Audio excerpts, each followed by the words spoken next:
An unexpected encounter between Waitress and red-hatted customers with shocking results.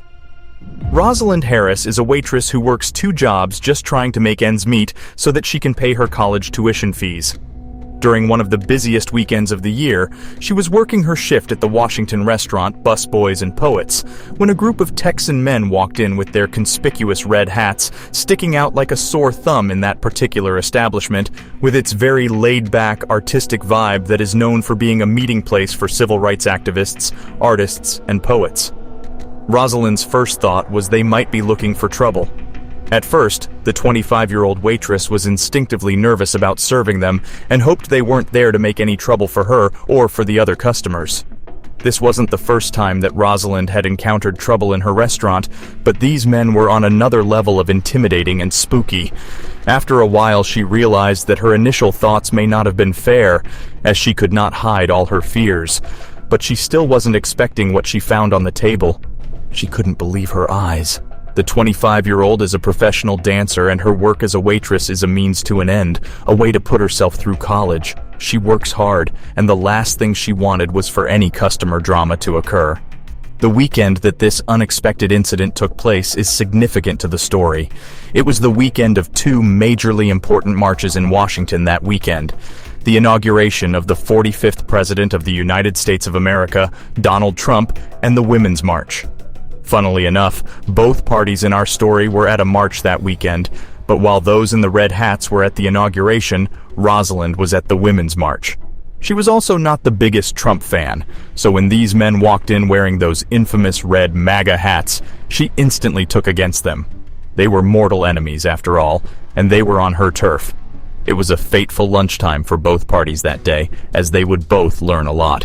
When Jason and his friends walked into Busboys and Poets, the place went silent, looking at the group in disbelief, including Rosalind. Rosalind immediately made 2 quick assumptions about the small group. Firstly, that they had come from out of town, and secondly, that they were in Washington to celebrate the inauguration of the new president. Namely, that a group of Trump supporters had no idea what Rosalind's left-wing cafe was, given that they had casually strolled in. These gentlemen were clearly out of their depths. The problem with modern politics is that people will assume a whole shopping list's worth of qualities in you once they discover what your political affiliation is. When people see Trump supporters, they often assume that they are bigoted, aggressive, or worse, members of a far-right group. Not everyone wearing a MAGA hat is an extremist. Jason White and his friends had indeed come all the way from Texas to celebrate the election results in the capital city, as they were thrilled by the turnout. He believed that it was only right that an American should support their president. The 37-year-old is a big family man with a close-knit network of friends and a dentist back in his hometown in Texas. He is a completely normal individual with a normal life. To be honest, the red caps caught everyone's eye first, as they just seemed so out of place in such an establishment. Rosalind didn't say anything to them about the caps, but Jason quietly suggested to the others that they take them off while they were having lunch in the restaurant. As you can imagine. Jason said that when they went inside to sit down, they started getting looks. I told my friend, "You need to take your hat off. I don't want people to think we're coming in here to flaunt. We're just coming here to have lunch." Jason wondered about the restaurant bookstore's history and asked Rosalind about it. She was only too happy to answer their questions, being sure they had never experienced a place quite like it. Rosalind told the 3 men that Busboys and Poets were named after poet Langston Hughes, a key figure in African-American literature. He was the pioneer of the jazz poetry form. He was a cultural, social, and political icon who today holds a legendary status. After taking their orders, Rosalind let the group enjoy their lunch, thinking that that would probably be the end of the encounter. But was it? An hour or so later, Jason and his friends finished their lunch and left the restaurant after saying thank you and goodbye from afar. Rosalind would have liked to have seen the guys off properly. When Rosalind arrived at the table to clean up and pick up the check, she noticed it was covered in words. At first, she thought it was just a careless scribble, until she looked a little closer and it became clear. Rosalind picked up the note and started to read. After the first few words, she realized this was a personal message specifically for her. We may come from different cultures and may disagree on certain issues. "If everyone would share a smile and kindness like your beautiful smile, our country will come together as one people," Jason wrote. "Not race, not gender, just American. God bless." Rosalind was truly touched by Jason's note. The idea of how far a smile can go really invigorated her positivity. Not only that, but the total cost of the check for the three's lunch came in at $72.60. So Rosalind was utterly astounded when she saw they had left a tip of a whopping $450. Jason hadn't even told his friends what he was doing. This was not some grand scheme that he and his pals had come up with.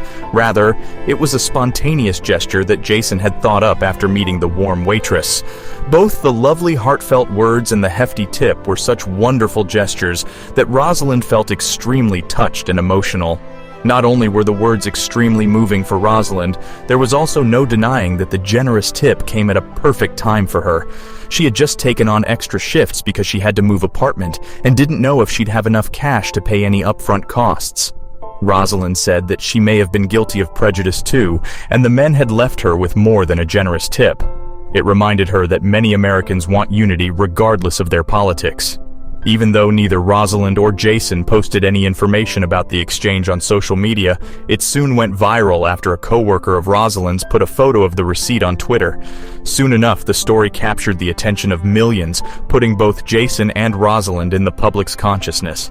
While doing an interview, Rosalind surprised Jason with a call on FaceTime. It was the first time the two had interacted since their fateful encounter at Busboys and Poets. The two finally got to catch up after everything they had been through since then. Rosalind reached out to Jason a few weeks later, and they reconnected. They talked about their political differences and how they could still have a friendship despite their disagreements.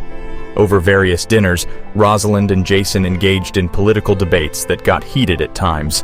They both realized how passionate they were about their beliefs, but also respected each other's opinions. After several friendly conversations, Jason asked Rosalind out on a date. She hesitated at first, unsure if their political differences would be too much to handle, but she decided to give it a chance. Rosalind's friends and family were initially skeptical of her dating a Republican Trump supporter, but Jason's kindness and respect for her beliefs helped them see him in a different light. Rosalind and Jason hit their first major obstacle when a controversial political issue caused a heated argument. They both realized they needed to find a way to respect each other's beliefs without letting it damage their relationship. After their argument, Rosalind and Jason decided to take a break from each other to think about whether they could overcome their political differences. After a few weeks, Rosalind and Jason met up to talk things through. They considered whether they should give their relationship another chance. Rosalind and Jason had a heart-to-heart conversation, and both admitted that they still had feelings for each other. They realized that they had a special connection that couldn't be found with someone who shared the same political beliefs. As they got back together, Rosalind and Jason made a commitment to learn and grow from each other. Through their struggles and perseverance, Rosalind and Jason's bond grew even stronger. They realized that their love for each other was more important than any political beliefs, and they made sure to prioritize their relationship above all else.